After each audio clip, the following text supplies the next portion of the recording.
Physiography of ইন্ডিয়ায় এর পরের যে পার্টটা আমরা পড়ব, ঠিক আছে, সেটা কি হবে? সেটা হবে হচ্ছে নর্দার্ন প্লেন। এর আগের ভিডিওতে আমরা দেখেছি ফিজিওগ্রাফিক ডিভিশন এবং হিমালয়ান পার্টটা আমরা পড়েছি, হিমালয়ান মাউন্টেন রেঞ্জের সম্বন্ধে আমরা পড়েছি। আজ পড়বো নর্দার্ন প্লেন। তার আগে যারা যারা এখনো পর্যন্ত বোধ আরবান বেঙ্গলি চ্যানেলটিকে সাবস্ক্রাইব করোনি তারা অবশ্যই গিয়ে সাবস্ক্রাইব করে নাও এবং বেল আইকনটিতে প্রেস করে দাও, যাতে সবার আগে ভিডিওর নোটিফিকেশন তোমার কাছে পৌঁছে যায়। তাহলে আর দেরি না করে শুরু করা যাক ফিজিক্যাল ফিচার্স অফ ইন্ডিয়ার মধ্যে নর্দার্ন প্লেনসটা। ঠিক আছে, the northern plain, it is formed by the interplay of three major river system. তিনটে মেজর রিভার সিস্টেমের মধ্যে যে ইন্টারপ্লে, একে অপরের সাথে খেলা করে মানে কি রিভারটা খেলা করছে না, রিভার যে বয়ে চলেছে তাকেই বলা হচ্ছে ইন্টারপ্লে। তিনটে মেন রিভারের ইন্টারপ্লেতে কিন্তু এই পুরো নর্দার্ন প্লেনটা সৃষ্টি হয়েছে। ঠিক আছে, this plains is formed of alluvial soil spread over 7 lakh square kilometre. 7 lakh square kilometre রিজিয়নে এটা স্প্রেড হয়ে আছে। This region is densely populated because of its fertile plain, adequate supply of water and favorable for agriculture. এই রিজিয়নটা প্রচুর পরিমাণে জনবসতিপূর্ণ, প্রচুর জনঘনত্ব, প্রচুর লোক এই জায়গায় থাকে। তার কারণ সেটা প্লেনটা ফার্টাইল, মানে সেখানে চাষ খুব ভালো হবে, তাহলে লোকজন বেশি থাকবে। অ্যাডিকুয়েট সাপ্লাই অফ ওয়াটার, প্রচুর পরিমাণে জল রয়েছে, জলের কোনো অভাব নেই, এবং ফেভারেবল ফর এগ্রিকালচার, এবং এগ্রিকালচার সব থেকে ভালো হবে, তাহলে এই জায়গাটাতেই সব থেকে বেশি লোক থাকবে। দ্য নর্দার্ন প্লেন্স, এই নর্দার্ন প্লেন্সকে আমরা ভাগ করে ফেলেছি কি কি? Indus river plains, Ganga river plains and Brahmaputra river plain. ঠিক আছে, তাহলে ইন্দাস রিভার প্লেন এই জায়গাটা, গঙ্গা রিভার প্লেন এই জায়গাটা, অ্যান্ড ব্রহ্মপুত্র রিভার প্লেন এই জায়গাটা। তিনটে মেন পার্টে কিন্তু আমরা এই নর্দার্ন প্লেনকে ভাগ করে নিয়েছি। এবার প্রথমে দেখবো কি Indus river plain. Western part of northern plain is referred as the Punjab plains. Western part, দেখো এটা হচ্ছে ওয়েস্টার্ন পার্ট, এই যে ইন্দাস রিভার গেছে, তো ইন্দাস রিভারের সাথে রয়েছে ঝিলাম, চেনাব, রবি, বিয়াস, সতলুজ, সব রিভারগুলো গেছে। এই অংশটাকে বলা হচ্ছে পাঞ্জাব প্লেন্স। এই পাঞ্জাব কথাটা এসছে পাঞ্চনাথ থেকে, মানে পাঁচটা নদীর সমন্বয়ে যে প্লেনটা তৈরি তাকে বলা হচ্ছে Punjab. Which is formed by the Indus river and its tributaries. Tributaries মানে হচ্ছে ইন্দাস রিভারের সাথে একটা রিভারের ট্রিবিউটারি তাকে বলা হয় যখন সেই রিভারের সাথে অন্য কোনো রিভার এসে যুক্ত হচ্ছে। আর ডিস্ট্রিবিউটারিজ, রিভারটা যখন অন্য একটা শাখা পোশাখা বের করে তখন তাকে বলা হবে ডিস্ট্রিবিউটারিজ। ঠিক আছে, ঝেলাম, চেনাব, রবি, বিয়াস, সতলুজ, এইগুলো হচ্ছে কি এর tributaries. The Indus river plain is a vast expanse of fertile land covering 5,18,000 square kilometre. এই ইন্দাস রিভার প্লেনটা যেটা রয়েছে, এই প্লেনটা কতটা জায়গা কভার করে রয়েছে? 5,80,000 স্কোয়ার কিলোমিটার কভার করে রয়েছে। এবং এদের যে এই যে ইন্দাস রিভার এবং তার যে ট্রিবিউটারিজ তাদের নাম কি রয়েছে? ঝেলাম, চেনাব, রবি, বিয়াস, সতলুজ। তাহলে পাঁচটা হলো, এই পাঁচটার নাম থেকেই কিন্তু এসছে এই পাঞ্জাব নামটা, পাঞ্চনাদ, পাঁচটা নদীর সমন্বয়ে যে তৈরি যে প্লেনটা তাতে কি বলা হচ্ছে? পাঞ্জাব প্লেন্স। ঠিক আছে, এটাই হচ্ছে সব থেকে নর্দার্ন প্লেন্স। ঠিক আছে, ওয়েস্টার্ন পার্টের একদম নর্দার্ন প্লেনের সব থেকে ওয়েস্টার্ন পার্ট এটা। তারপরে Ganga river plain. The Ganga originate as the Bhagirathi from the Gangotri glacier in the Himalayas of Uttarkashi district of Uttarakhand. Uttarakhand কোথায়? এই হচ্ছে উত্তরাখণ্ড। এই উত্তরাখণ্ডের উত্তরকাশী ডিস্ট্রিক্ট থেকে কিন্তু গঙ্গা নদীটা বেরিয়েছে। ঠিক আছে, it's total length is about 2,525 kilometre up to its outfall into বে অফ বেঙ্গল। এই গঙ্গা রিভার পুরো এসে আমাদের বে অফ বেঙ্গলে ড্রেন করেছে। এই রিভারের টোটাল লেন্থ কত? 2,225 kilometre. Ganga river spread over the states of north India. North ইন্ডিয়ার যে স্টেটগুলো রয়েছে তার উপর দিয়ে গঙ্গা রিভার প্লে করেছে। কি কি? Haryana, Delhi, Uttar Pradesh, Bihar, Jharkhand and West Bengal. বোঝা গেছে? এই প্রত্যেকটা স্টেটের মধ্যে দিয়ে কিন্তু গঙ্গা রিভার গেছে। আর ব্রহ্মপুত্র রিভার প্লেন হচ্ছে একদম ইস্টার্ন সাইডে। It's originate in the Mansarovar region near mount Kailash in the northern side of the Himalayas. এই মাউন্ট কৈলাস কিন্তু northern side of the Himalayas, একদম নর্থে, নেপালেরও ওপরে। ঠিক আছে, তিব্বত, চায়না অকুপাই তিব্বত যেটা রয়েছে সেইখানে কিন্তু এটা অরিজিনেট হয়েছে। তিব্বতে বা চায়নাতে এর নাম কি রয়েছে? সাংপো। ঠিক আছে, it enters India near the village of Gelling in Arunachal Pradesh. এইখান থেকে কিন্তু এই অরুণাচল প্রদেশের মধ্যে প্রবেশ করেছে। ঠিক আছে, flow সাউথওয়ার্ড through the Assam valley. তারপরে এই আসাম ভ্যালি, এটা আসাম, এই আসাম ভ্যালি থেকে সাউথওয়ার্ডস এরম ভাবে ফ্লো করেছে।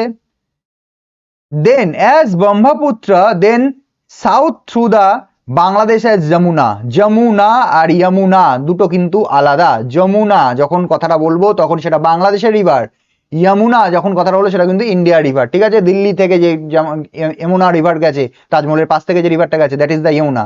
ঠিক আছে, তাহলে কি বলছে, এই অরুণাচল প্রদেশ থেকে প্রথমে ঢুকলো, ঢুকে তারপরে তার নাম হয়ে গেল ব্রহ্মপুত্র। তার আগে তার নাম কি ছিল? সাংপো। ঠিক আছে, এই ব্রহ্মপুত্র রিভারটা যখন অরুণাচল প্রদেশ থেকে ঢুকলো এবং আসাম ভ্যালির মধ্যে দিয়ে যখন পাস করছে তখন তার নাম ব্রহ্মপুত্র।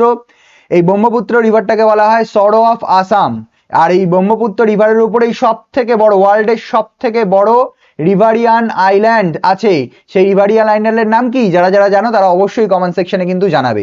ঠিক আছে, তারপরে সেই ব্রহ্মপুত্র রিভার বাংলাদেশে প্রবেশ করলো। যেই বাংলাদেশে প্রবেশ করলো তার নাম কি হয়ে গেল? যমুনা। নাম চেঞ্জ হয়ে গেল, নাম হয়ে গেল যমুনা, নট যমুনা। লেখাই আছে এখানে। ঠিক আছে, যমুনা নয়, যমুনা যমুনা দুটো আলাদা, উচ্চারণও আলাদা, স্পেলিংও আলাদা। ইট মার্জেস উইথ গঙ্গা। তারপরে এই গঙ্গাটাও আমাদের ওয়েস্ট বেঙ্গল থেকে পাস করে বাংলাদেশে ঢুকেছে, আর ওদিক থেকে ব্রহ্মপুত্র এসে বাংলাদেশে ঢুকেছে। ঢোকার পরে তারা কি করলো? Merges with Ganga which is known as Padma in Bangladesh. তারপরে সেটা বাংলাদেশে এই যেটা আমাদের গঙ্গা নদীটা যেটা বাংলাদেশে ঢুকেছে সেটা পদ্মা নদী নাম হয়ে গেছে।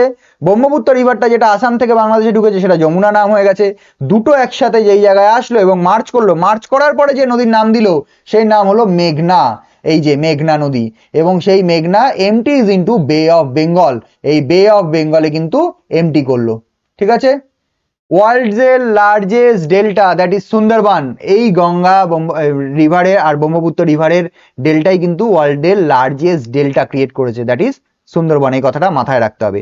তাহলে আমরা ইন্দাস রিভার প্লেন বুঝতে পারলাম, যেটা একদম নর্দার্ন প্লেনের ওয়েস্টার্ন সাইড, যেটা 5টা রিভারের মিলে একসাথে হয়েছে। সেটা কি কি?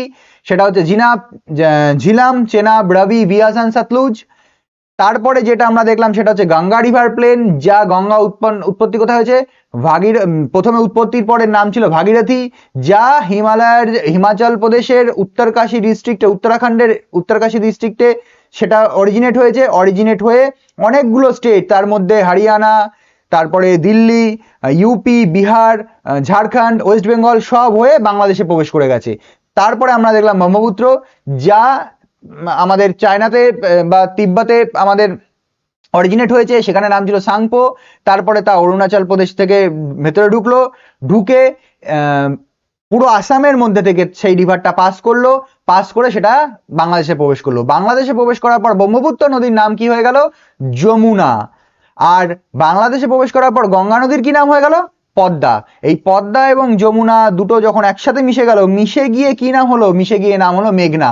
এই মেঘনা নদী কোথায় ড্রেন করলো? বে অফ বেঙ্গলে ড্রেন করলো, এবং এই সব থেকে বড় এই যেখানে ড্রেন করলো সেখানে একটা ডেল্টা তৈরি করলো, world's largest delta, that is called the Sundarban.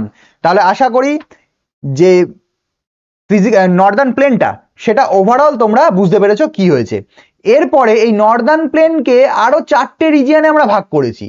Northern প্লেনকে mainly আমরা 3টে রিজিয়নে ভাগ করেছিলাম। একটা হচ্ছে তোমার ওয়েস্টার্ন সাইডে, নর্দার্ন প্লেনের western side, that is the Indus river plain, তারপরে গঙ্গা রিভার প্লেন, তারপরে Brahmaputra river plane.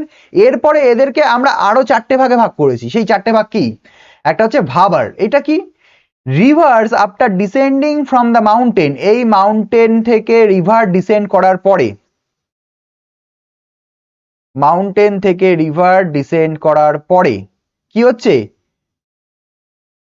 Despite pebbles in a narrow এটা হবে, আচ্ছা, ফ্রম দ্য মাউন্টেন ডিপোজিট হবে এটা। ঠিক আছে, ডেসপাইট না, ডিপোজিট হবে, deposit. Deposit pebbles in a narrow belt of about 8 to 15 kilometre. এই ন্যারো বেল্টে, এইটুকু জায়গায় 8 থেকে 15 কিলোমিটারের একটা ন্যারো বেল্টে পেবলস মানে ছোট ছোট নুড়ি কাকড় এগুলোকে ডিপোজিট করবে। অবশ্যই পাহাড় থেকে যেসব নুড়ি কাকড় এগুলো আসবে সেগুলো এইসব জায়গাতে ডিপোজিট হবে।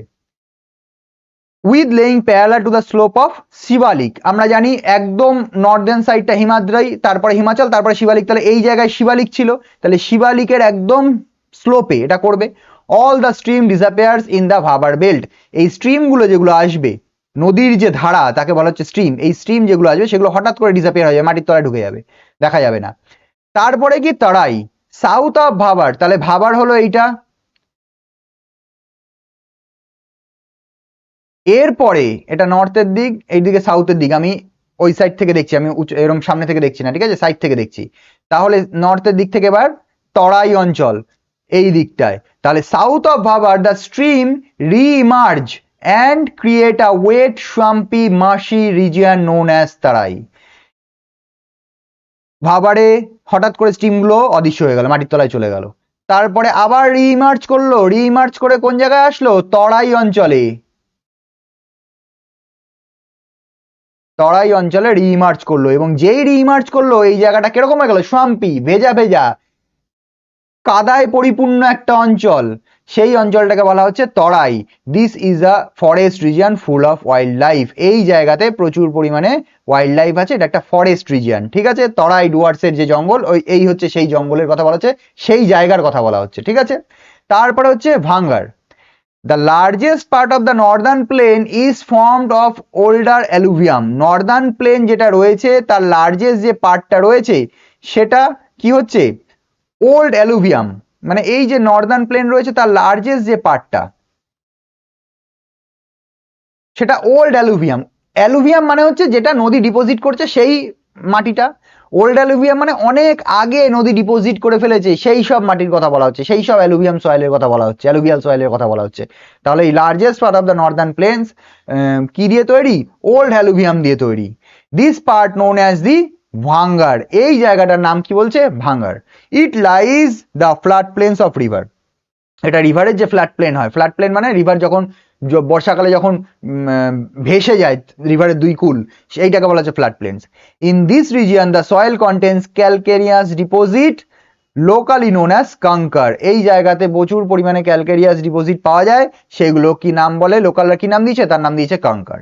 আর এই ভাঙ্গারের পরে আরেকটা জায়গা সেটাকে বলা হচ্ছে Khadar, the youngest deposit of the flat plains, মানে পুরনো deposit of the flat plains তাকে বলা হচ্ছে Bhangar. Youngest deposit of the flat plains মানে প্রত্যেক বছরই তো বন্যা হচ্ছে, এবং বন্যা হওয়ার পরেই আবার সেখানে নতুন অ্যালুভিয়াম সয়েল ডিপোজিট হচ্ছে, তাহলে এই যে নিউ অ্যালুভিয়াম সয়েল যেখানে ডিপোজিট হচ্ছে তাকে বলা হচ্ছে খাদার, ঠিক আছে।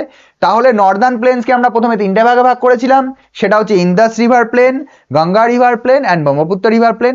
ফার্দার নর্দার্ন এই প্লেনটাকে আরো 4 ভাগে ভাগ করেছি, সেটা হচ্ছে ভাবার, তারাই, ভাঙ্গার, খাদার, ঠিক আছে। এইভাবে কিন্তু আমরা টোটাল ভাগ করেছি। আশা করি তোমরা এই নর্দার্ন প্লেন্সের সম্বন্ধে পুরো ভিডিওটা ভালো করে বুঝতে পেরে গেছো, বুঝতে পারলে কিন্তু অবশ্যই লাইক করবে এবং চ্যানেলটিকে সাবস্ক্রাইব করবে। আর যারা যারা কপি নিয়ে বসেছো তারা ভিডিও পজ করে যেইটুকু লেখার দরকার সেটুকু কিন্তু কপিতে অবশ্যই লিখে নেবে, ঠিক আছে। দেখা হচ্ছে নেক্সট ভিডিওতে।